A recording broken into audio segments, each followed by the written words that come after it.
Want to make a podcast? Spotify's got a platform that lets you make one super easily, then distribute it everywhere, and even earn money. We like that. All in one place for totally free. It's called Spotify for Podcasters, and here's how it works. Spotify for Podcasters lets you record and edit podcasts right from your cellular telephone or your computer, so no matter what your setup is like, you can start creating today. Then you can distribute your podcast to Spotify and everywhere else, those other places that podcasts are heard. Video podcasts are also available on Spotify, and when you want to take conversations with your fans to the next level, Q&As and polls are the best way to get them talking. With Spotify for Podcasters, you can earn money in a variety of ways, including ads and podcast subscriptions. And best of all, it's totally free, zero catch. We've been using it ever since we started How Long Gone. And ever since I discovered Spotify for Podcasters, I feel like having the option of turning off the Q&As and the polls on the user dashboard has really helped boost my creativity and take it to another level. I highly recommend giving it a try. Download the Spotify for Podcasters app or go to www.spotify.com/podcasters to get started.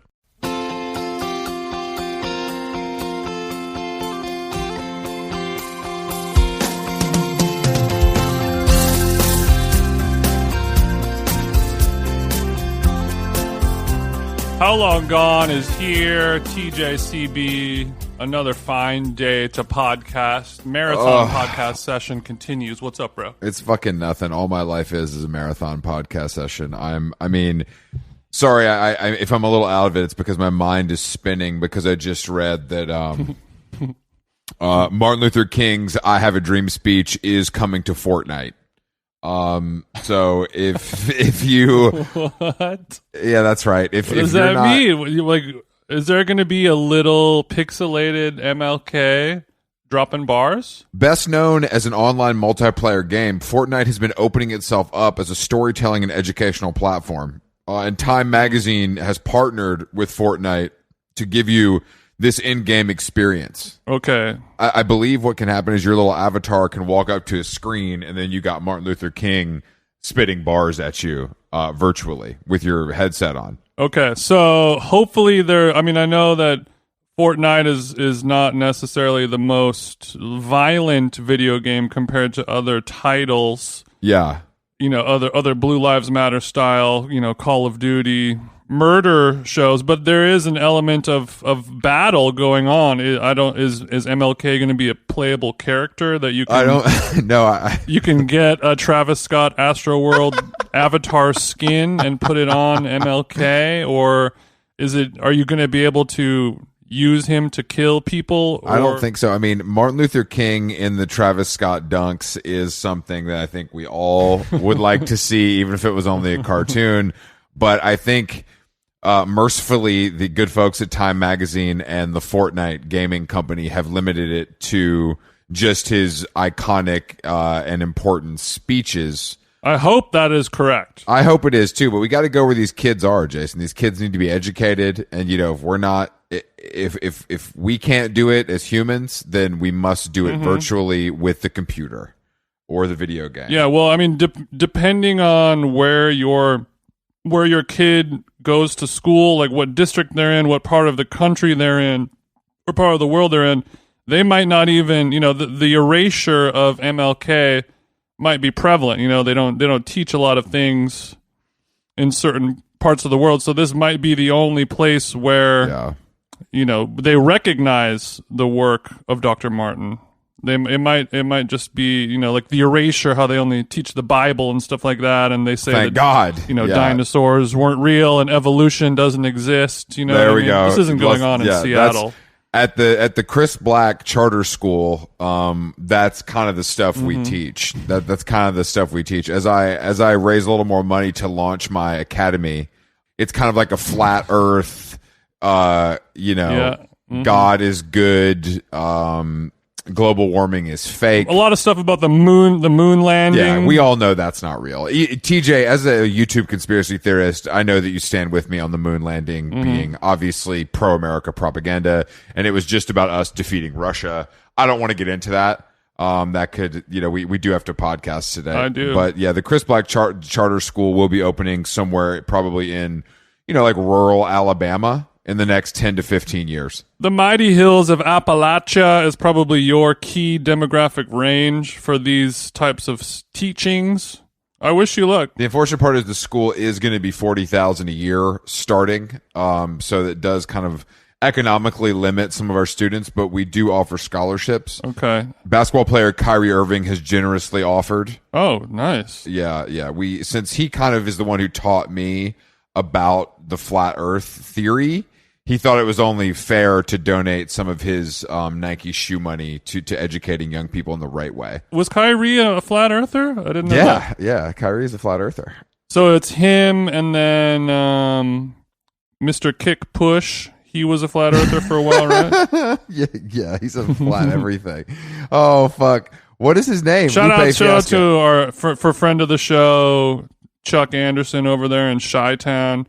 You know, I know he's worked with him a lot, and I don't know how he feels. Maybe he's also a member of Flat Earth Mafia. It's time that the Flat Earth movement gets a little bump. You know, like enough time has passed, enough information has been learned, enough doors have been opened. Is it so even maybe fringe? It's time to reconsider. Yeah, is it even a fringe theory at this point? I mean, you know, it's like Republican and Democrat. It's like, you know, 50% of the people believe it, 50 don't, and you know. yeah, exactly. That's kind of how I'm seeing it. But there's so much stuff going on. The Vice Media Network is laying off 40 to 50% of their. They're gonna basically. Vice Media in 2021 is actually pivoting to video.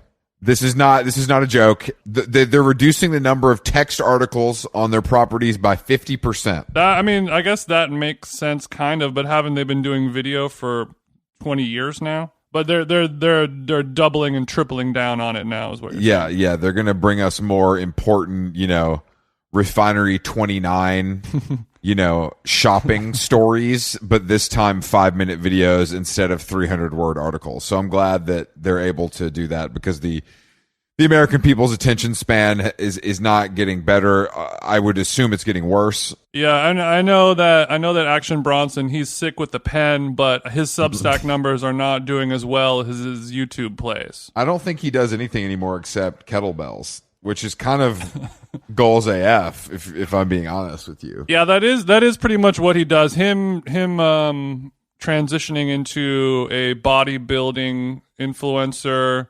You know, if you're going to be a YouTube personality, more people want to see him doing that, or there's enough of a community of people that want to see him doing that versus him, you know, eating food on a Bronx sidewalk and talking about how it's so good. Yeah, I'm sure he's a good cook and he loves food, but it's kind of like, you know, hitting the dab rig and the Sprinter and then eating wings with 3 guys we can only handle one season of that. There's a shelf life for that. Yeah, there's only one season. That's not we're not doing a 5-season deal for that show. That's a 1 season. Then we're gonna kind of revisit it once we kind of review the numbers.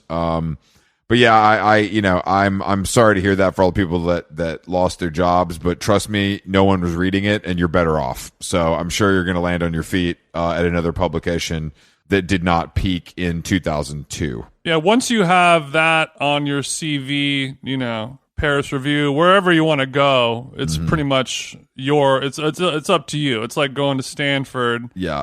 You get the pick of the litter in terms of the job market. Exactly. It's the world is your oyster, and I'm sure most of you will just start a Substack and make $300 a month for a while you figure it out.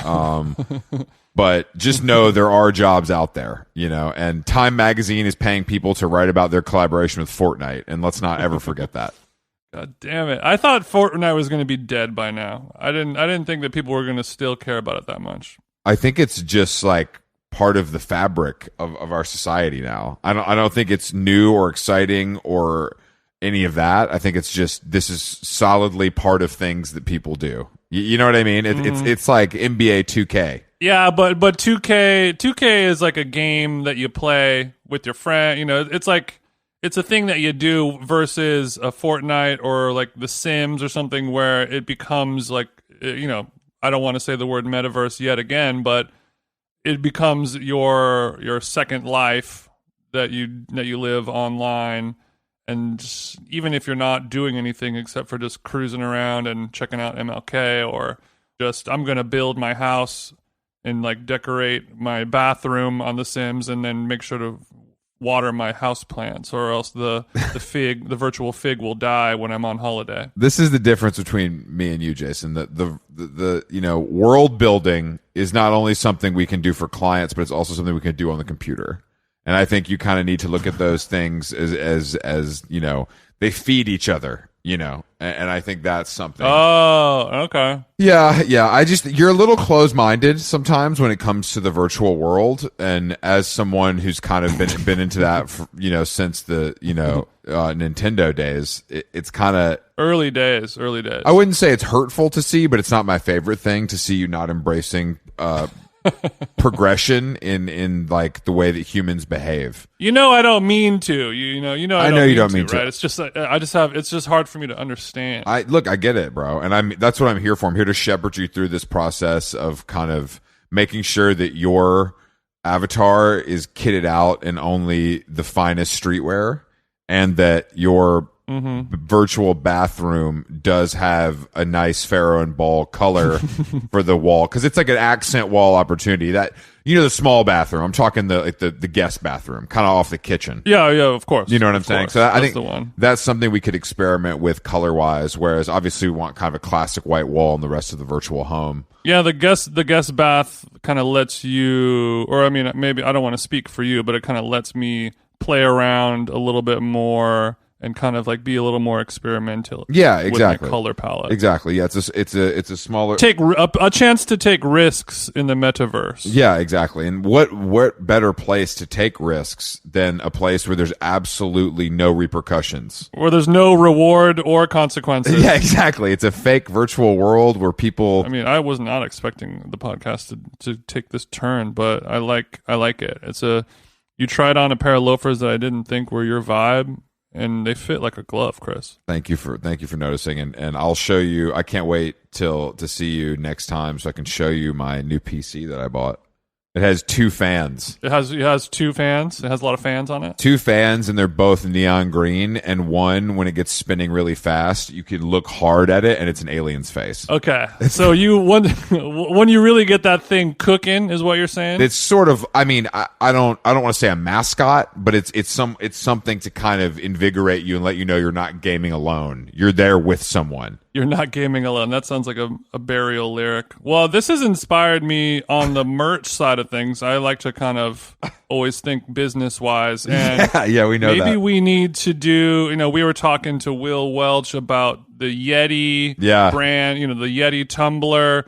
And obviously, we have done a successful Nalgene bottle. And fans of the show, we may have another Nalgene hitting the streets soon, but maybe after that one, obviously will sell out in minutes, not hours. We need to perhaps start workshopping a Nalgene piss bottle for our gaming community. Oh, yeah, I like this.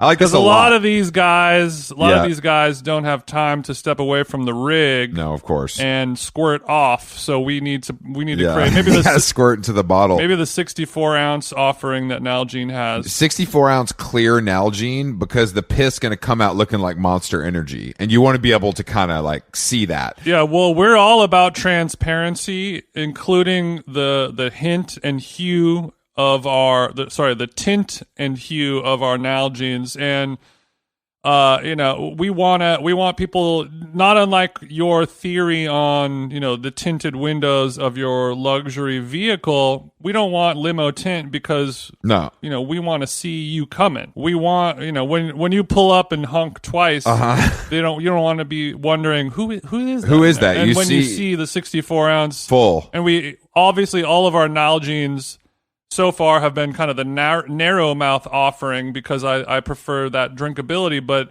in terms of hog insertion, we might have to go wide mouth. Wide mouth for the hog, and we have to. People need to know what is in there. It's human urine. I want to talk. Well, we do have a guest say. I want to talk to him about not only his hog and his gaming, but what kind of window tint he has. Because I feel like this guy might have some whips. You know what I'm saying, Jason? He might have a little more income to play around with. We'll see about that. Income to play we're gonna around ask. with We're gonna ask our guest Kenny Beats to see the P&L. There's no question. you might know Kenny Beats from his production work with a slew of hip hop artists like Key and Rico Nasty, O3 Greedo, Denzel Curry, unfortunately Freddie Gibbs, one of Chris's favorites. Yeah, your boy Vince Staples, my boy Vince Staples. But he's also he's in the YouTube game. He's a Twitch man. He's done a very good job at creating a brand for himself outside of the music world, especially during quarantine. A lot of stuff has taken off for him, and he's got a live show coming up in New York soon. So. A lot, and he's also a tall king, just like us. This is an opportunity for me to finally freestyle on this podcast, so I hope my man has his Ableton open, because this is about to look like fucking Sway in the Morning on How Long Gone in here if you don't if you don't watch it. All right, let's give Kenny a ring. Okay. Are you recording on your end, by the way, Ken? Or I am. I'm recording on a vintage U87 through a 1073 Neve preamp in a CL1B tube tech, because I heard y'all roast the shit out of waves, and I'm coming correct. Whoa. Okay. So Bro. so out of all of our podcast guests in the history of How Long Gone, you were about to be shitting on them because is it true that you're an absolute gear slut? Absolutely. They don't call it anymore now. It's Gear Space now, TJ. Gearspace.com. But yes, I am a gear slut. Is anything sacred? Thanks a lot, fucking Biden. God, this is Biden's America. I'm shitting on you guys too. I sound way better than both of you guys also. Well, I mean, this is the Zoom. So you hear us through the Zoom, which is just through our computer mics, but we're recording independently on our own setup. But you do sound much better than we do, and that's true. Why shouldn't you? I mean, you're the one who is sitting on hundreds of thousands of dollars worth of gear, and we are using a $200 Zoom recorder that I got on Amazon Prime. So is it the H4? Is it the Zoom H4? Oh, come on, bro. It's H5. Yeah, you fucking hater. I would venture to say, I'm assuming Chris is probably wearing vintage. I'm recording vintage. It's just a different. People are different. People are different, but I think that we can always, come together on the love of vintage, whether that be microphones or T-shirts. There is a through line there. Yeah, the difference is they don't sell mics at the Rose Bowl. My God, this is a different lane. They don't. But I should. Maybe I should, Jason, look at investing in like a cool microphone to really put my podcasting over the edge. Well, we have a great resource at our disposal now to consult with. What is a Chris Black microphone, and the key factor for this is to keep in mind. The quality of the product means nothing. It's only cosmetic is sort of. Yeah, absolutely not. You understand that. We're going to go with an AKG D19. It's a vintage microphone. It was used by the Beatles on pianos. It was used as an overhead drum microphone for a lot of people. It'll make Chris look like he's in the know. It'll sound like shit. Okay, perfect. It has. I know this mic. And look, they have it at Guitar Center. Oh no, that's a different one. Oh, this is $700. Is that about right? For a D19, yeah, probably. Okay. It's not. They're not super expensive. They're old. It's kind of like the old version of an SM57, which is like the $100 workhorse microphone now. But that's what we use. But let me tell you why. Let me tell you why I picked this mic, Chris. The reason I picked this mic is I like to be prepared, whether it's an artist, a podcast, whatever it may be. And I did a little deep dive on your Instagram. Oh God! And with all those pictures of fucking tables and chairs, I feel like a vintage microphone on top of one of those things. You're out of the park with the likes next week. A vintage XLR cable hanging off the side of an Eames. You're putting yourself in a new level. That is gonna look good because I do have a lot of Grammy winners following me, so I think they're gonna kind of see that I'm doing it a little differently, maybe than Mark Maron or one of their other little heroes. No, instead of that, Mark Ronson is going to send you a DM, just like a fine thought would have received, just to be like, what dat XLR do? What the And XLR like, hey, do? we're like, hey, I'm in your city next week. Let's build type of DM. I want to come over and check out your cord. Yeah, that's a good. I mean, one time Mark Ronson came to my studio. He walked in the studio and there was a checkered chair of an Eames kind of vibe sitting by one of my pianos, and he goes, "Eames," and he pulls it back, and I said, "Mark, that's Vans. It's a chair Vans sent me in the mail for something I DJ'd. It's like a checkered Modernica chair."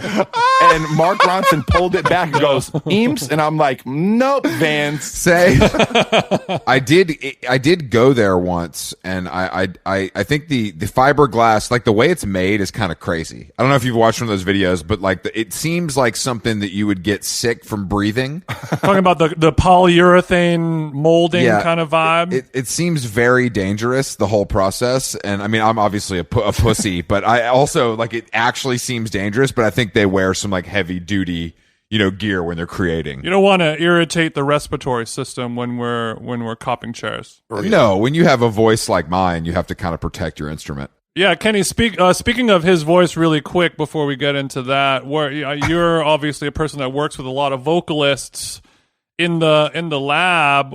How would you categorize Chris's voice? Obviously like opera singers and people like that, there's words for different voices and pitches and depth and stuff like that. What would you call him? Chris would be an alto or a tenor. It would be the term for Chris's range. But also when you're setting the auto tune, there's a low male setting, and Chris, unfortunately, you would not be low male. You'd be alto tenor, right in that middle zone. Chris, you're not low, son. You're not. You're not.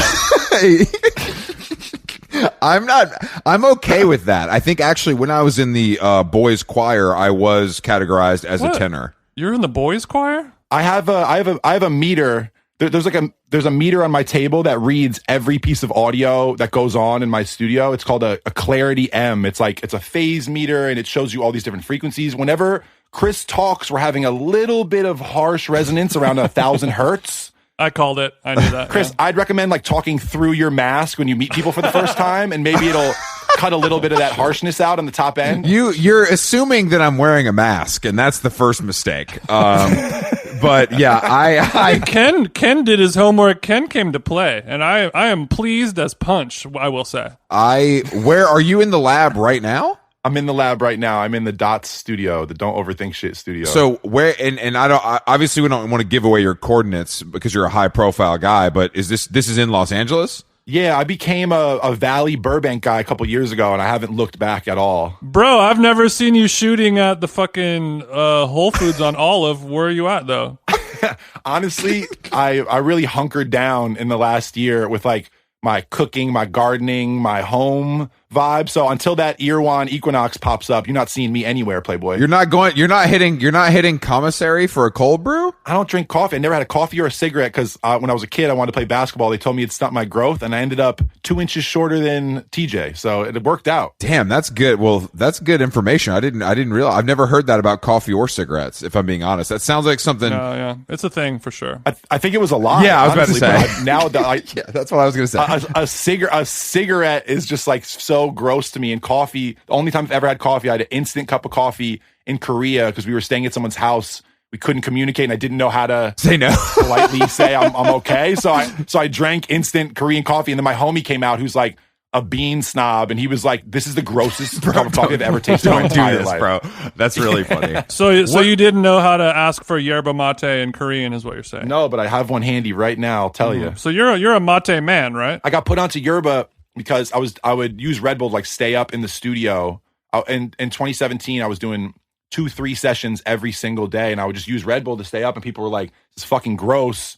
You can't be drinking this much Red Bull." And I was sponsored by them at the time. I was like an artist to watch, so they would send me nonstop cases of Red Bull all the time. Was this because of your music or your dirt bike career? My music. And then someone put me onto yerba.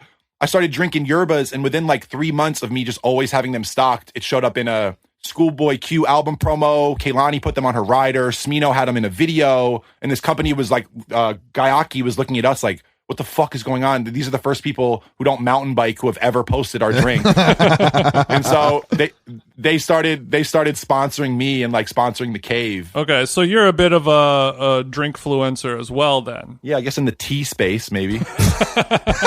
There's exciting things happening in the tea space right now. Yeah, you're making waves in the tea space. What attracted you? What attracted you to Burbank? Because I know you're from Connecticut, so I assume you probably moved to LA. You live in West Hollywood or something for a little while. And how did you discover Burbank? I mean, I had pretty much exactly the path you're talking about. Like I came out, I moved to Hollywood, hated it so bad. Then was like, oh man, like these lofts downtown look sick. There's nothing wrong with these. Classic mistake. Classic mistake. And then I've low-key, I will say, loved my fucking apartment downtown, but then moved downtown. And when I was downtown, I was like, I need a new place to work. I had this rehearsal space I was using, or like I had this other garage someone was letting me use, and I was just looking for lockouts. And there's just so many industrial, random 24-hour lockout buildings in Burbank that people don't really know about. I found one via my friend Salva, who I feel like you might know, TJ. The homie. Yeah, Salva had a studio in this room, and then he was getting rid of it. I took it over.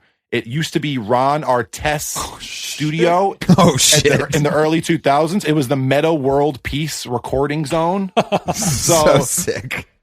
Apparently all the wallpaper and everything that's still in it was put up by Ron Artest, and Salva just kind of kept it going till me. But it's a shithole. It's a terrible building. It's a horrible place to make music. Like there's a Pink Floyd dad band 2 doors down from me, and then the bass player from System of a Down with the twisted beard, the soul patch. Yeah, he's in there somewhere. And then I saw Everlast one time. It's dark. It gets wow. This is a real.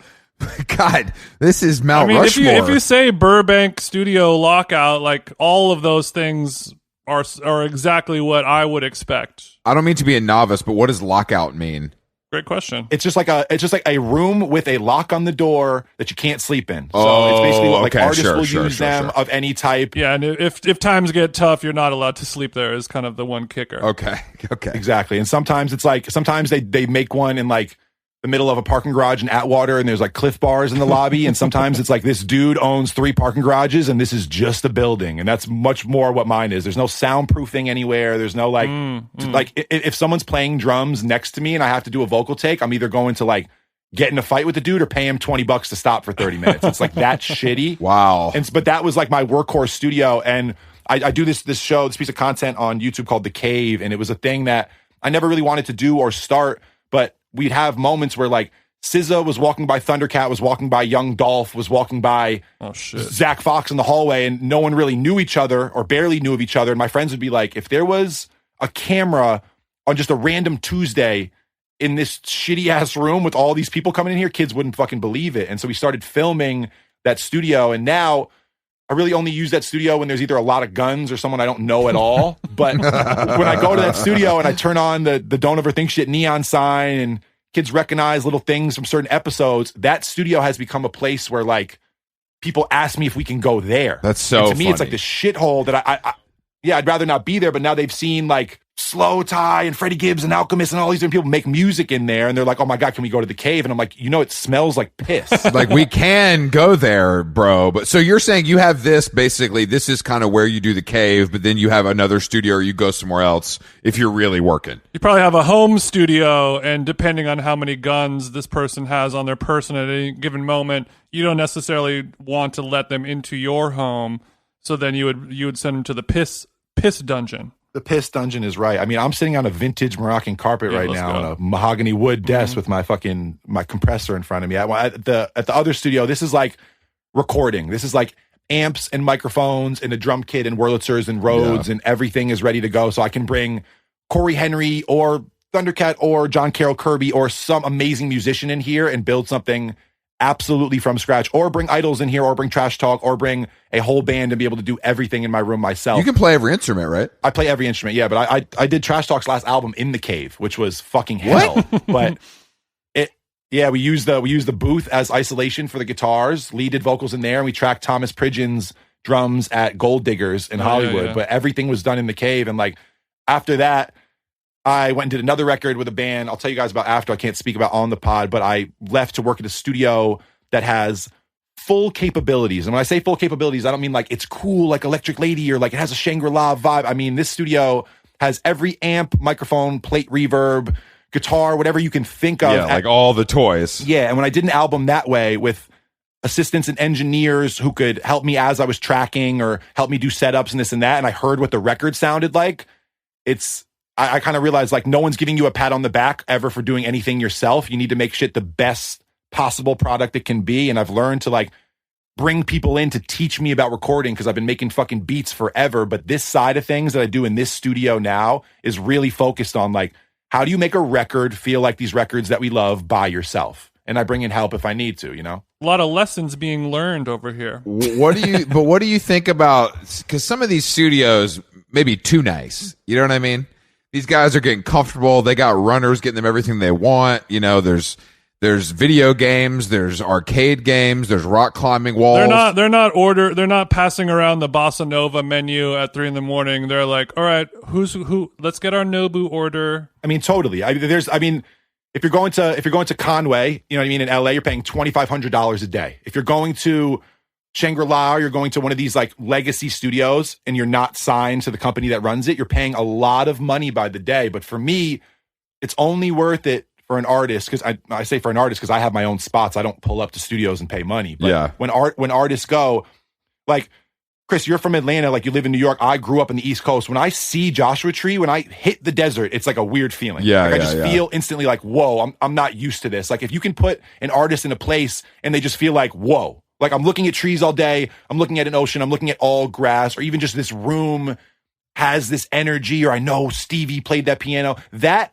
makes studios worth it to me. Like this energy, no speaker or piece of equipment or loudness is why I'm going somewhere. Because for $5,000 in any direction, you can own any piece of the top shelf gear at any studio that you need to record at home. If you see like an Adele, a Frank Ocean, Ed Sheeran, they are in whatever desired place they want to be in with a really nice mic, a really nice preamp, a really nice compressor, and a really nice interface. So if they have to record anything, it's going through the highest possible sound cards and quality, but they can be in a house in Utah looking at some view, or they can be in Bali, or they can be wherever the fuck. Like it's really about the space for me. I don't care about some room with neon lights and like black leather couches that has a bunch of gear in it. Fuck that. I think that is also just a you know, that's where we are technology wise. Like you're saying, you need these 4 or 5 things and you can put that somewhere and you're good to go, which has probably made music better.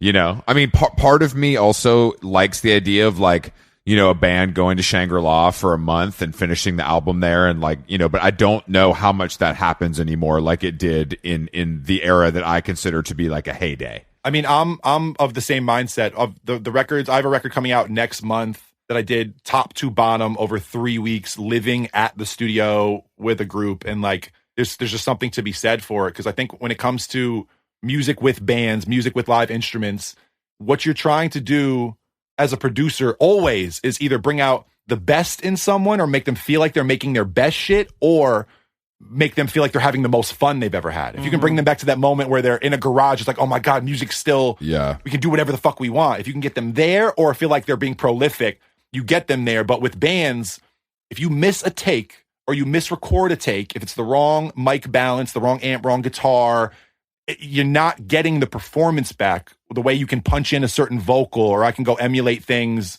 with rappers or songwriters I'm doing. Like there's certain things I tracked in the last year where if I missed this 2 minutes, I would have never gotten this fucking song. And the challenge in that is like the beauty to me now. I'm starting to feel like you're transitioning into a Rick Rubin-esque style producer. You know, you're building out the lab and the crib. You're kind of being a little bit more, I don't know, you're thinking less about the gear and the equipment and the methods, and more about kind of the real true art of producing, which is like that intangible thing that you can't buy or teach somebody, of just like what really actually makes a record good. I mean, Rick has been real instrumental for me. I'm really fortunate that I can say that. I don't take it lightly. I don't like pat myself on the back like that's my boy, or think like it's a normal thing to say. Rick is someone who's taken a liking to me for whatever reason. We've co-produced records together. Oh, I didn't even know that. Yeah, we co-produced a record for Madison Ryan Ward, written by Tobias Jesso Jr., keys by Corey Henry, mixed by Mike Dean. Oh, the God. Yeah. We need some Mike Dean stories. My guy. Oh, I got good Mike Dean stories. But Mike mixed that record. Rick and I produced it together. Having Rick Rubin, not only we have like a 2-hour interview piece out that we did together, but like not only have him having conversations with me and talk to me and listen to my music, but he asked me to work on a record with him. And once that happened, he asked me to do the music for him and Malcolm Gladwell's podcast, which I did. Mm-hmm. And then I did the music for him and Pharrell's GQ shit with Thundercat. And slowly he's just thrown me these jobs as we've gone. And as I've talked to him about his process, what a Rick Rubin style producer really means, this and that, I've kind of realized like what the differences are. And for me, I have this Mad Lib side of how I think about music, where Mad Lib sits in a room by himself, doesn't talk to the artist, doesn't give a fuck about anything they're doing, and just makes the weirdest shit possible and then deletes it when he's done. And if you have the MP3, you have it, and there's no stems, there's no mixing the record. Rick Rubin walks into a studio and will just talk to you and just have conversations with you and just inform the space that you're working in so that you make your best shit. And he hasn't touched the drum machine since 99 Problems. That's the last beat Rick Rubin made. I can tell you that as a fact. Yeah, I've heard interviews where he's just like, I don't touch a knob. I don't know how to use most of the equipment in the studio. It's just... Yeah, it's an energy thing, but I want to be on both sides. I want to have my blind spots covered from a technical standpoint so that if someone is trying to get out this thing or explain to me this kind of abstract thing, I have the vocabulary for them to make it happen technically. You know what I mean? I want to know that. But last week, damn near fucking cried. I'm not going to lie to you guys. Rick sent me a tweet screenshot, and I get a text from Rick Rubin. And it's just a screenshot of a tweet, and it says, I don't think he'll say it, but Kenny's gearing up for his Rick Rubin run, some shit like that. Rick texted it to me and then said, yay. And that's all he said. Oh, and that's great. And TJ, you know Dylan, who's like my day-to-day manager, my best homie. I'm sitting with Dylan and I'm just like looking at the phone like, did someone hack me? Like, what the fuck is this? That's crazy. Well, I mean, I didn't know that. I mean, when I just kind of felt like I was noticing that over our conversation in the last 20 minutes of like, I know that you have a lot of knowledge of recording and playing instruments and a lot of gear. And I called you a gear slut, as a joke, just because I like saying sluts with a Z, and it's always been funny to me. But you really have that ability. So you have the benefit of already knowing all that stuff, learning in your teen and 20s. And now that you're a little bit older, you can, begin getting your master's in the art of production. And I think that's sick. And congratulations. So what are you doing? Ice bath, ayahuasca, meditation, Tai Chi? Like, what are you doing to take yourself into that, like, guru, Zen, God, producer level? Man, it really doesn't come from that standpoint. It doesn't come from, like, this, like, I'm centered, let me help center you. It's like, I'm fucked, and I can relate to you about how fucked you are. So, like, let's get into the other it. That's way. much more, the other way. I don't try to set up this thing like, guys, I'm fucking 30 now. I was doing Kendrick records when I was 19. This is what I've learned over the last 11 years about how to, like, it's not like that. I'm like, I'm fucking stressed. My dad's got cancer. I'm going through this shit with my homies. This money shit's fucked up. This is going on. All right, you want to make a song today? Let's get through it. You got shit going on too, right? All right, let's talk about it. Like, a lot of guys that, quote unquote, make beats, like, that's what they do. That's what they're going to do. You know what I mean? And I think that, like, producing a band maybe doesn't enter their brain, or it's not top of mind, but, like, those challenges are very different, I can imagine. But do you think you started making beats because that was what you were into at the time, and now this is kind of, you've transitioned into this, or was this kind of always what you were into, but beat making took the front seat for whatever reason? I played guitar since I was like 8 years old, but it was a thing where you play like Allman Brothers and like Cream songs at your house because your dad thinks it's cool. Mm-hmm. And like when you get to school, like your friends don't really give a fuck about like the pentatonic scale, kind of. So like for me, like, I don't know the House of the Rising Sun. Can you play? Exactly. Like trying to explain. Do you know Offspring? Like, that's literally what it was like. I was like, I'd be so into like my dad's friend, like my fake godfather, like taught me how to play guitar, and I was so into playing guitar, and I knew I liked it more than sports and this and that, but there was no way really to do this thing I was doing all the time when I was at home in a way where my friends gave a fuck about it. I'd have to go play football or basketball with my friends to be with my friends. And like, you're only friends with the people you grow up with because your parents live in the same fucking area. No one really liked music. No one really had the same interests. So whenever I got to be in high school and I knew like, wait, Dr. Dre is making the drums that he's rapping on? Like, I remember having that, like, being like 12 and having someone telling me like, no, Dr. Dre does the beats and he raps. And then it just like opened up this idea of like, wait, you don't have to just be a guitar player. You don't have to just be a drummer. Like, you can be the guy in charge of all the instruments. And then that opened up like the world of like, I got MTV Music Generator. It was a video game. Yeah. And What? You could like loop shit. Yeah, it's called MTV Music Generator for PS1. Wow. You could loop. They had like, here's bass loops, here's drum loops, here's like house vocal loops. And you would just like make the worst beats ever.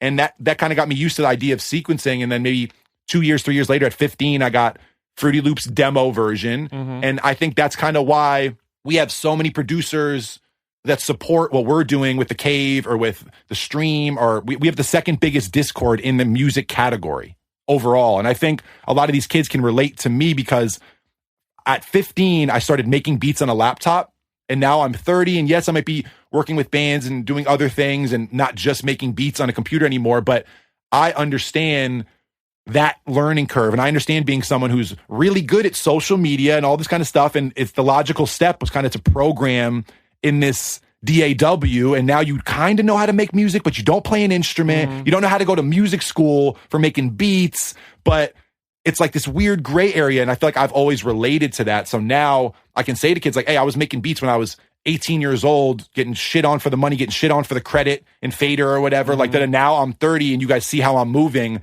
Let me show you where I fucked up. Let me tell you about like my fucked up EDM couple years. Let me tell you about all this. Like, let me tell you about, but I think people love it because I put out 22 songs last month produced by me, a whole Vince Staples album, an NPR Tiny Desk that I musical directed, a Spotify commercial with Billie Eilish, Dua Lipa, Blackpink, Travis Scott, Bad Bunny. Like, that's last month. You know what I'm saying? That's July. So it's like these kids see you could be self-deprecating. You could talk about the lame shit you did. You could talk about the parts where you fucked up. You could talk about not even knowing how to do a lot of shit with recording, and you're this producer who's known, and you're figuring it out. Mm-hmm. And if they can see me do that, they'll go figure it out. They'll go try. They'll say, I can suck for a little longer. I don't have to be Little Uzi by the time I'm 23. And I like that I give that off to kids because my path wasn't linear. Damn, bro. Are these kids on Discord, are they like, do they want like advice from you directly, and also they're there for like the community aspect and they're all friends and like trading advice? Is that what's happening in this Discord? Yeah, this Discord and this Twitch streaming thing, like in my eyes, if I was a homie of mine and I would see me posting once in a while, like, oh, doing a stream or like fucking come in the Discord or some shit, I'd be like, oh, cool. Like Kenny's on this other platform, more followers, more people who are going to engage, more people who are going to be involved in the shows and the merch and all this stuff. Cool. Just like, it's like you doing YouTube or doing Instagram, right? That's how I thought of it. And then I started doing the streaming in the Discord and I realized this is more important than anything else I've done or am doing in my career.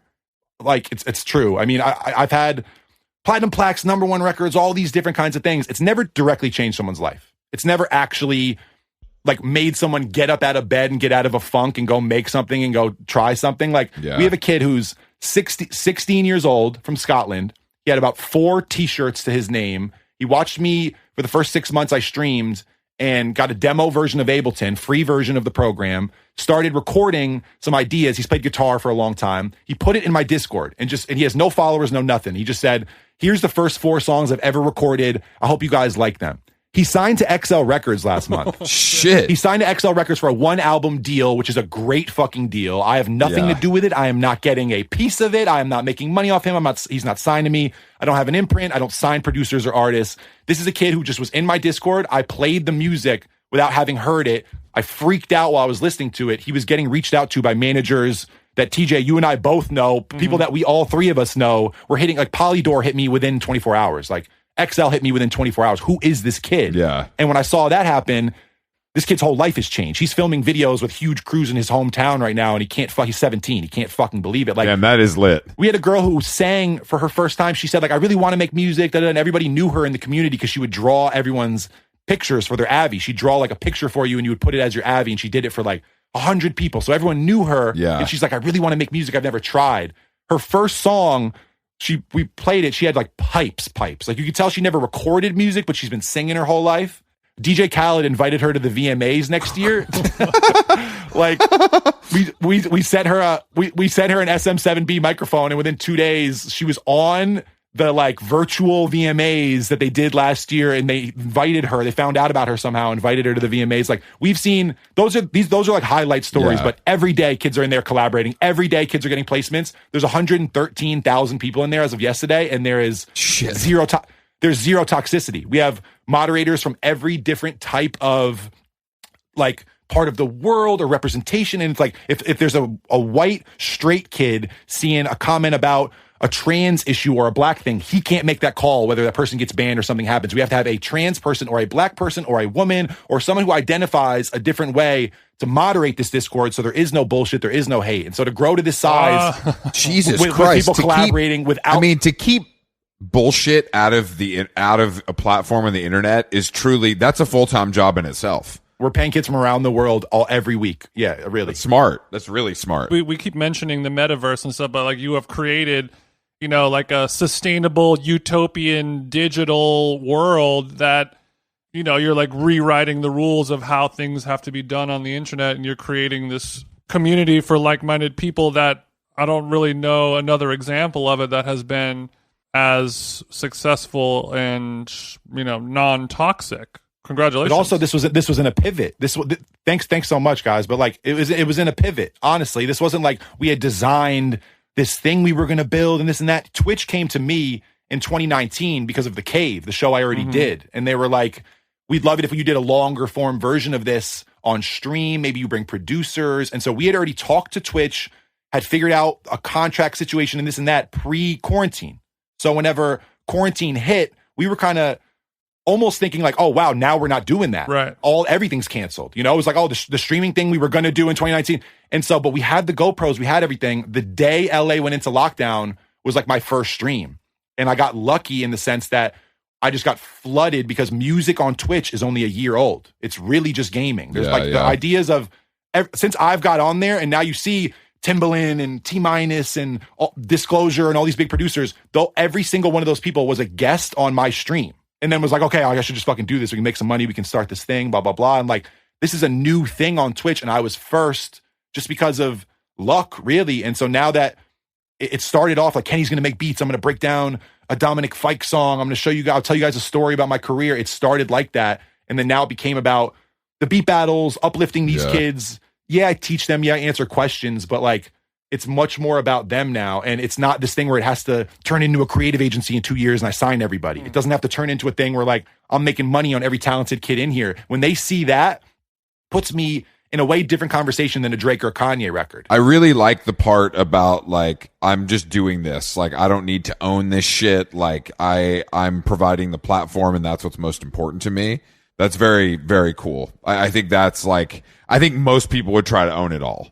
Or they would have somebody at least telling them they have to own it all. It's so dumb though, right? How dumb is it? How dumb is it for the people who are like trying to make a lot of money in music? How dumb are you? Like how dumb are you? Pretty dumb. I just don't understand. I mean, overall, I would say I think we all had January, right? Like we all had GameStop, we all had the stupid months of like Doge and all this stuff. Everybody's seen like if you really hunker down at a monitor for 3 weeks and think about nothing else other than money, you can make money. And like with music, if you're someone who gets into this and you're thinking like, I'm going to ride trends or ride fads or whatever it is over the next 15 years and have hit after hit after hit after hit after hit, and that's how I'm going to make money, and then I'm going to sign people's publishing to make more money. It's like, dude, for half that amount of work, you could make 10 times that amount of money. And it's like, it doesn't make sense to me. So when all the stuff we're doing with music, and trust me, I'm not this guy who's always thought the way. My manager has reprogrammed me to understand that like you get your name and your celebrity to a place where you get into a conversation about investing or starting this other thing or building a platform or blah, blah, blah. It's not just like hits, load your bank account up. Boom, maybe I'll put some money in the stock market. It's like, I've built all these things, these communities, whether it's like the people on YouTube, the people on Discord or whatever, from making hundreds of records for artists. But now these communities are things I never dreamed about when my biggest dream was have a platinum plaque, make $1 million. Like my dream now is like, holy shit, I can have this be self-sufficient way after I'm dead and have kids blow themselves up in a way where they don't necessarily need to go through Billboard or a cosign or a label or whatever. If 113,000 people say you're the fucking shit anywhere on the internet, it's over. Yeah, no, you're right. We can do that. And when you build digital communities over and over, whether it's just a followership on a platform or a whole new thing like this Discord thing, and you go to a Chris Black or you go to someone at a brand or you go to someone who's running this other kind of thing and they say, wait, you're able to do this digitally and we're doing this in real life, those partnerships get really interesting when people know how to build in the real world and we know how to build here, and you start to figure out like, whoa, this can get huge. This can get so much more massive than me as a producer. And you're also putting giving jobs and income to people in a time where it's hard to get a job that you actually love to do. Like, you're paying all these moderators, kids across the world who would do it for free, but you're giving them some money. How amazing is that for their self-confidence to just be like, hey, I'm an 18-year-old kid in Boise, Idaho, and totally, I already have my dream job. Try Belarus. Try Belarus. Try like the middle of no. The problem for us is like Roland, Antares, Korg. I can't tell you how many sponsors we have for the beat battles. I give away a couple $1,000s worth of gift every single Monday on Twitch. I've given away $150,000 worth of gifts in the last year. With the shipping costs more than the gift. You get a drum machine, and it's a kid who's literally in Lithuania, and it's like the shipping's going to be $700 for a $300 drum machine. It's fucking insane. You're like, sorry, bud. Sorry, yeah. I mean, yeah. You know what, man? We're gonna figure this out. We'll get back to you in a little while. I think that's great, man. That's fucking cool. I mean, what is your division of, like, are you able to do all of this stuff? I mean, that's the thing. If you're making a record for 3 weeks, living in the studio, like, is your life just like, this is what I do? Every hour is blocked out and I'm doing X, Y, Z and I sleep X amount? Or is it like, does it ebb and flow a little bit depending on how many projects you have running? If I'm working on a whole thing with somebody, like I just did Vince Staples' entire album. I just did another whole album that'll come out before the end of the year. Like, that's budgeted off throughout all of my time. But besides that, I'm just filling up every single day. I do pretty much minimum 2 sessions every single day. And then I hang with my mom on Sundays. And like, I'm single at the moment. I was in a relationship till very recently, and I'd budget time for relationship, budget time for family, blah, blah, blah. But really, I think of it this way, Chris, like till 25, I felt like I coasted. I felt like just like you two guys, like, you're good looking dudes, you're smart guys. Like, if you don't really do all your homework and do every single assignment, you're still going to get a C or a B. But if you guys study 3 nights a week, you're valedictorian, A+, smartest fucking kid in the class. For me, like, to stop going out, stop doing everything for a couple years when I was 26 and realize what me putting 16 hours a day in for 6 months can do for me. I've got addicted to the idea of like, the more time I put in, the more I'm really seeing the results I want. And like, now it's gotten to like a fever pitch where it's like, yo, like, fucking chill out. Like, my homies are like, yo, like, it doesn't make a difference tonight. Like, if you go to a natural wine club or you do like a session with Baby Cody, it's not going to change your life. Like, it's not going to drastically fuck things. So I've had to really learn balance. But the first time I met Rick Rubin, he told me, you're not ready to meditate. And I was like, I'm pretty fucked up. You're like, bro, come on, I'm fucked up. He's like, yeah, that's why you're not ready to meditate. I'm like, aren't you the dude who gets me ready? Bro, what are you even here for?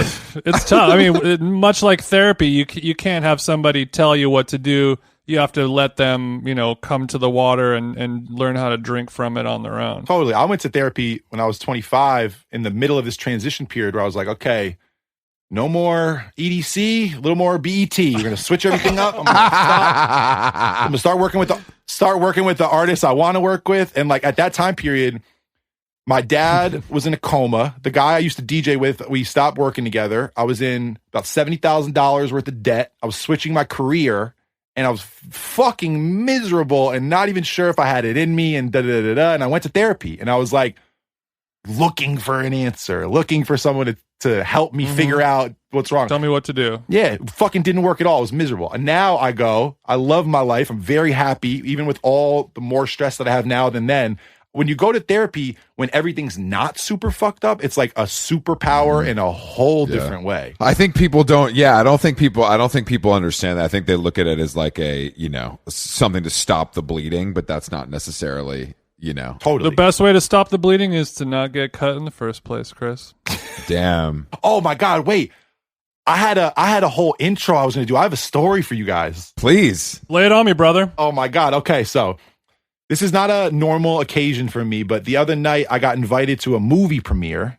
Actually, I can say what it is. I got invited to a Halsey movie premiere for her new movie that was scored by Trent Reznor and Atticus Ross. Have you heard of this? Yes. I don't want to know. I don't want to know what y'all think about it, Chris. I do not want to know what your thoughts No, are. It does not pertain to the story. I'm actually Team Halsey. I'm going to put it out there right now. Okay, good. I have some, but I do have some skin I'm in Team Trent Reznor. I hate Atticus. It's a personal thing. Please explain to me. Please explain to me where they separate, because I'm a Trent fan, but I only just hear Atticus Ross with him. I don't know Atticus Ross separately. No. I think Atticus is just like the guy that he does like the cinematic scoring work with. But and his name is just so twee and funny to me that I just dismissed him as a person. Funny. So he's a great talented person. I thought that Atticus Ross like played synth in like Tool, and they like it definitely could be that like, occasion. 100%. That could absolutely be the truth. I have no idea. But either way, I thought it was interesting. I thought this link up was interesting. I was invited, so I went. And I get there, and you see, the occasional celebrity pop star person who's a Halsey friend, whatever. And I'm just kind of like hanging with my homies. And I end up in this conversation with a couple people around the table. I don't know most of them. And I'm looking at this one woman who's in the conversation. And I'm like, I think you're this artist. I'm not sure. I think I know your music though, but I couldn't tell if it was her. So they're talking. I'm not paying attention. I'm sipping some like nasty mojito fucking thing. And all of a sudden I hear this girl go, "Oh my God," and I'm doing How Long Gone. and I go, wait. I was like, wait, excuse me? Like, did you say How Long Gone? And she's like, yeah. She's like, do you know it? And I'm like, oh no, like I'm doing it like tomorrow or like the next day. And she goes, "Oh my God, me really? Like I'm doing it in like 2 weeks. I'm so nervous. I'm so nervous about Chris." God damn it. And we started talking about it a little bit, and we were going back and forth, and I was like, if Chris talks shit to me, I'm just pulling the height card every time. You're gonna be fine. I'm gonna be fine. Let me give you some ammo. Yeah. Everything's gonna be good. But I'll tell y'all. Actually, if I tell y'all right now, can you bleep it? Oh yeah. Sure. It was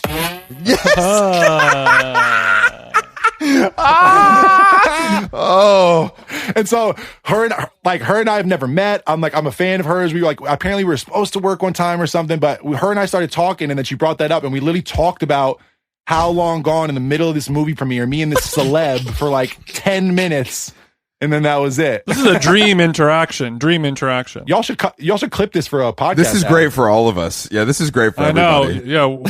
Yeah. We need to talk to you also offline about clipping things. I feel like you might be the doctor. We need to go see. What did you think about was it like the Halsey album, or was it like did you hear the whole record throughout the movie? Was that kind of the idea? Yeah, she said apparently that there's a couple, her favorite song isn't in the movie, of course, and this and that. But yeah, it was a hour-long film directed by Colin Tilley, who you know from like huge music videos. Yeah, of course. Yeah. And honest, I'll be completely 100% honest with you.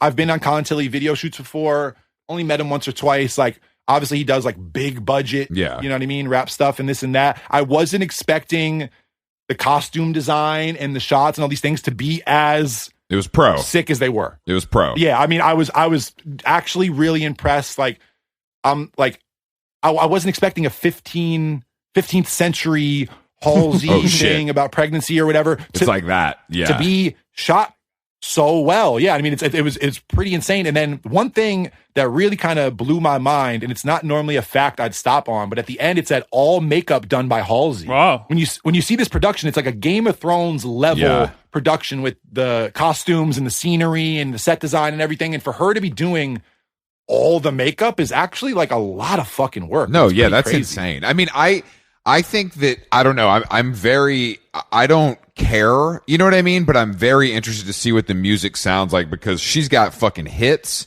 And I think that it's also one of those things where Trent Reznor and Atticus Ross don't need to do anything, right? Like, these guys are fucking good. So something must have compelled them to do this project, which makes me think that it's more promising than maybe some people would expect. Halsey is fine. You mean hot?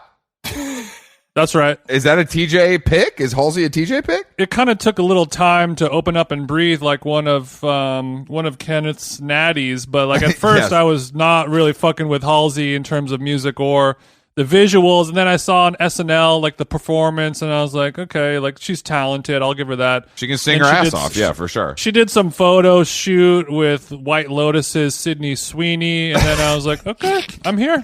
You're here for this? We could rock. It was. She first had to become an explore page hottie for me to understand the beauty of her music and talent. Is what I'm saying. Got it. I'm just a squirrel trying to get a nut at the end of the day. I believe that Kenny's a she, single guy. He knows what I'm talking about. he knows what's up. She was on the yacht. I have no idea.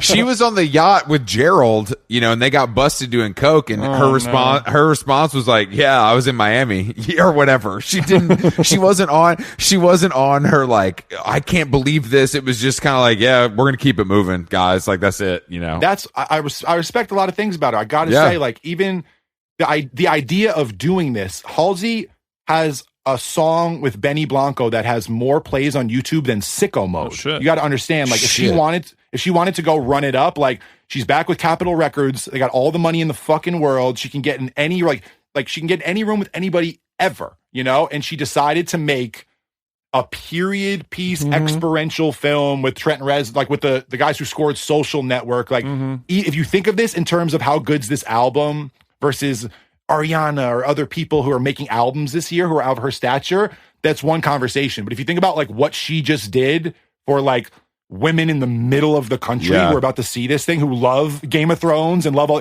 she just did something so much bigger than an album in a way, regardless if it has a hit on there. And I will say there was one song I heard with an acoustic guitar that felt like a fucking smash. So it sounds like it's a little bit of like going the Lady Gaga route when she did the fucking. Or a Beyonce Lemonade energy, but not quite, kind of. But like, I think it puts you in a different category to do something like this that's kind of like a maverick move instead of just make another huge fucking album with a great rollout, Halsey Hive, stand up. I mean, I'm a little personally exhausted by all the visuals. Like, I'm a little like, I mean, I appreciate that she took it like very far, is what it sounds like. So there's a lot of like high production value. But to me, I'm a little bit like, can we just make music? You know what I mean? Can we not just have like great songs? Like, I just don't know if because Casey Musgrave is about to do the same thing, and we're known Casey Hive on this side, and I'm a little bit like, I'm not checking for that from her.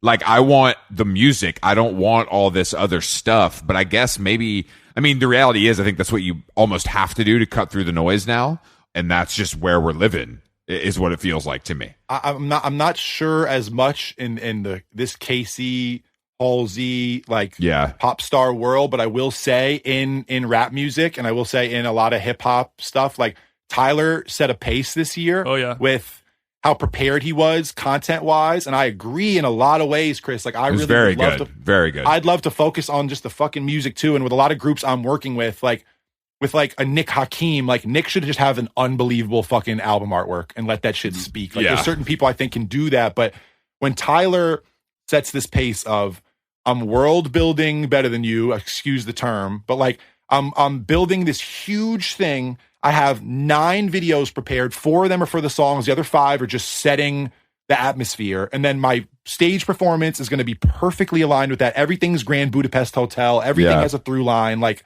I put out a whole album with Vince Staples. We hit #1. I just was on Isaiah Rashad's album. It hit #1. All these albums are doing well with the streaming and everything. But I think when Tyler set this precedent of like, from here on forward, if you don't have this much shit ready and your performance don't look this good, and this and that, you're not even competing with me, and I'm independent, I'm doing this shit by myself. So if y'all have the OVO team or the whatever team, like if you're not building your mom's house in the middle of the stadium and doing all this, like you should be, So I think, as much as I agree, a pace has been set now, and to keep it as interesting as it's been this year, you can't be coming with. Keep pushing. Can't be one activation and one cool visual. It just no, you're right. No, you're right. I just think that also there's stuff like I think that YouTube is MTV.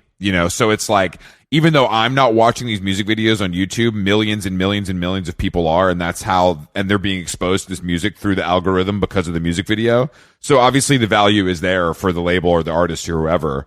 I just, it's I think it would be refreshing for it to go the other way to some extent. But you know, we're living in a modern society, and this is what I have to expect. I mean, I feel like more people listen to songs on YouTube than they do on Spotify, just because it's just free and it's there and everyone has access to it. You don't have to pay. You don't have to be a subscriber or anything like that. Well, that's why you see things like NBA YoungBoy. You know what I mean? NBA YoungBoy. I was about to say, he's crazy. He's in the top 5 every single month of the most streamed music artists on YouTube. It'll be like Eminem, like everyone you expect, Eminem, Drake, Kanye, whatever, and then YoungBoy, and it has not wavered for years now. I have so crazy. Me and YoungBoy have 2 plaques. We worked a lot a couple years ago.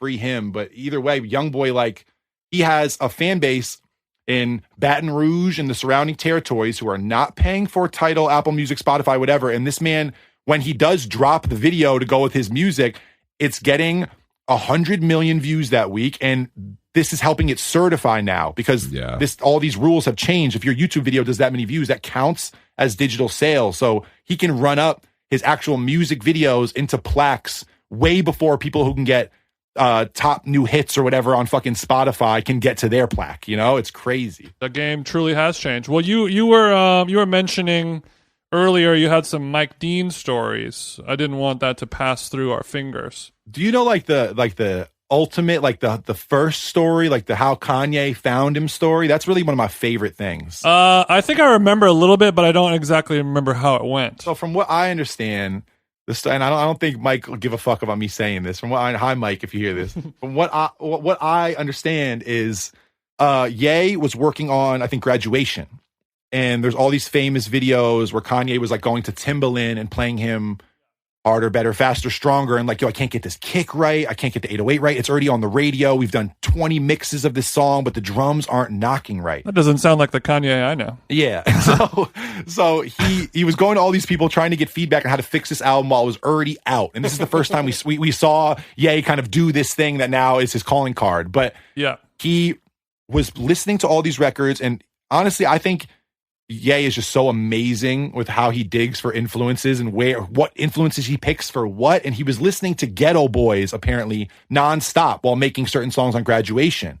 And he was just saying how like nothing since that era ever really had a sub or 808 that felt the way the Ghetto Boys shit did in the car. Yeah. And he was trying to emulate how these records felt. And if you know anything about a lot of this early 808 production, a lot of this Texas production, Mike Dean's name comes up a lot when he talks about mixing and these records getting put together, especially Ghetto Boys. Well, 8-Ball MJG, so much legendary shit. Yep. But Mike apparently was off the radar. No one really knew much about where he was at. Kanye was trying to find him because Kanye was trying to solve the solution for Graduation. And Kanye goes to this address that someone gave him in the middle of nowhere in fucking Texas. And it's like a ranch miles away from fucking anything.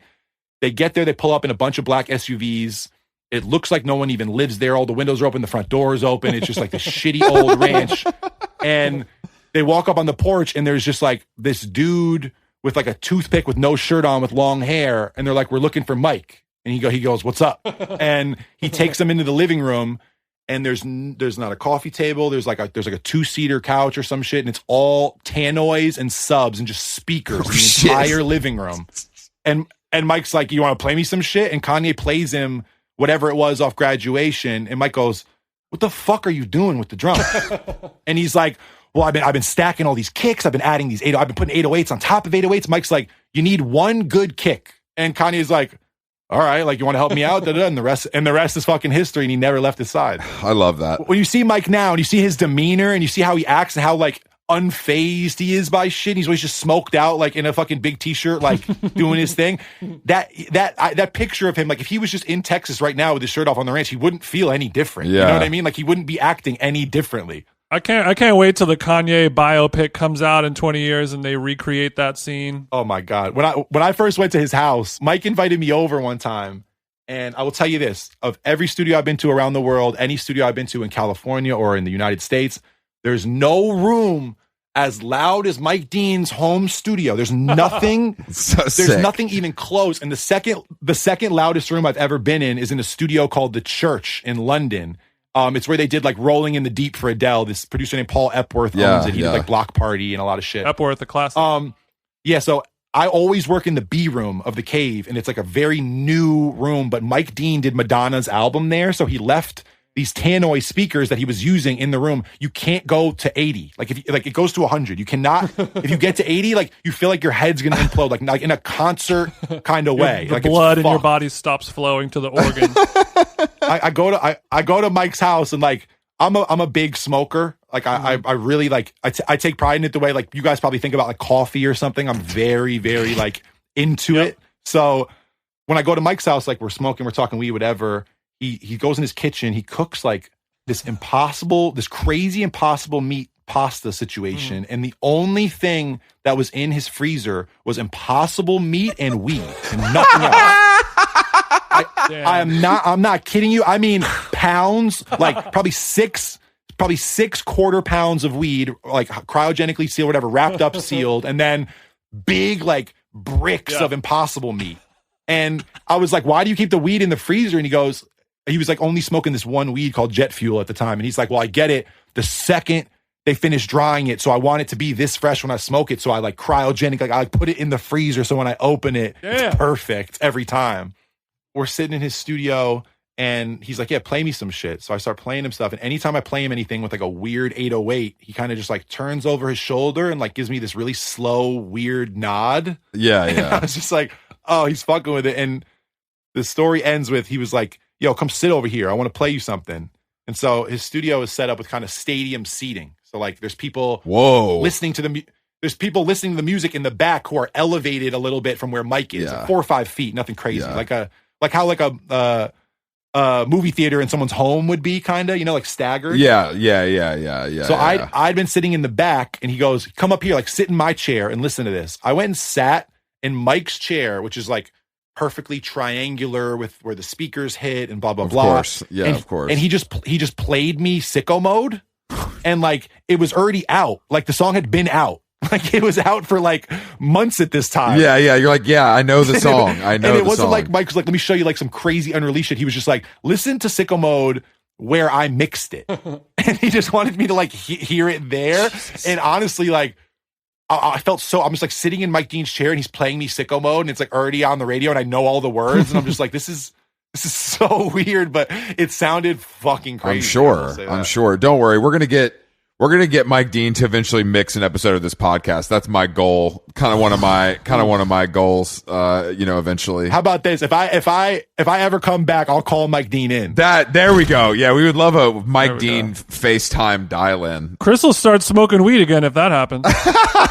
Do you know me and Mike Dean, like, do you know me and Mike Dean, like, got in, like, a fucking situation last year? Like, almost got, like, a cease and desist. Like, we had a whole thing happen last year. For what? Dude, there's this plugin that everybody uses. It's called CLA Vocals. From the Waves bundle? Exactly. It's like a catch-all vocal plugin. No one knows exactly what it does, which is why a lot of engineers don't want you to use it, because you can do a lot of things separately instead of just letting this thing kind of guess for you. But yeah, I used it here and there for demos. I made a joke about it on Twitch. I was like, oh yeah, Alex Toomey, like another mix engineer. I was like, my friend Alex told me, don't ever use this CLA vocal shit. And it was kind of a joke. And Alex did tell me that, but I was just kind of fucking with him. And then we were on Twitter going back and forth. And I was like, I said something like, Alex Toomey only uses CLA vocals on every mix for Young Thug. And so everybody was like, oh my God, Alex, don't use that shit. That plugin sucks, whatever. And Mike Dean might have a little bit of beef with the guy who started the plugin, and Mike responds to me and Alex not knowing.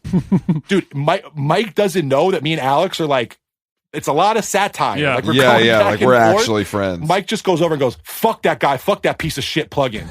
And so when Mike Dean says the internet community, the producer community, like erupted. And for the next 3 months, it was like, yo, if you use CLA in your session, you're getting fucking roasted. Like, if you're a kid who's streaming, the Scarlet Letter. It was so bad. But Waves ended up selling more units of that CLA Vocals plugin last year than they'd ever sold of any plugin. God damn it. And that plugin, how long ago, how many years ago did that plugin come out? Oh, at least 7. The Dean Effect, I should say. The Dean Effect. God damn it. All right. Kenny Beats, thank you for joining us. It was great to hear your story. Honestly, it was a really master class of podcast guestery, I will say. Yeah, Kenny, good job. Yeah, you know what the fuck going on, Kenny.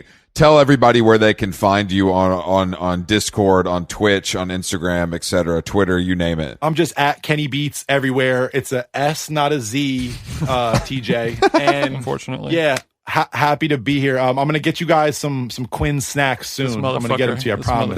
Thank you. Yeah. Please stunt on us.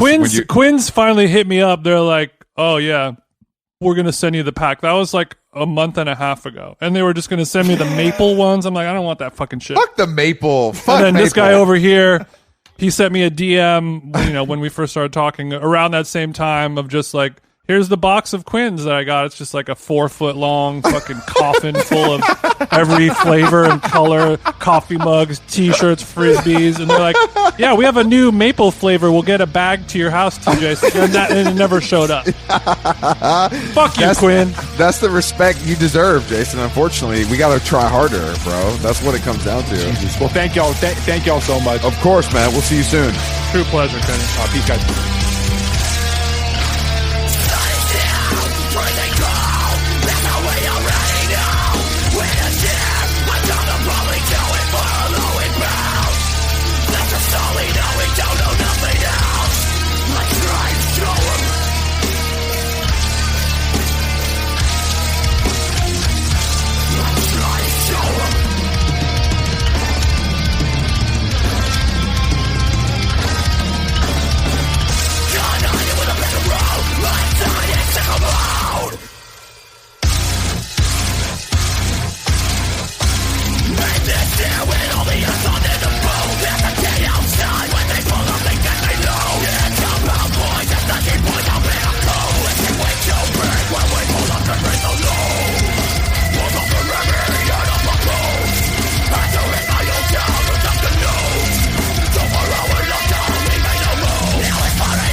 Put the shit together on the globe.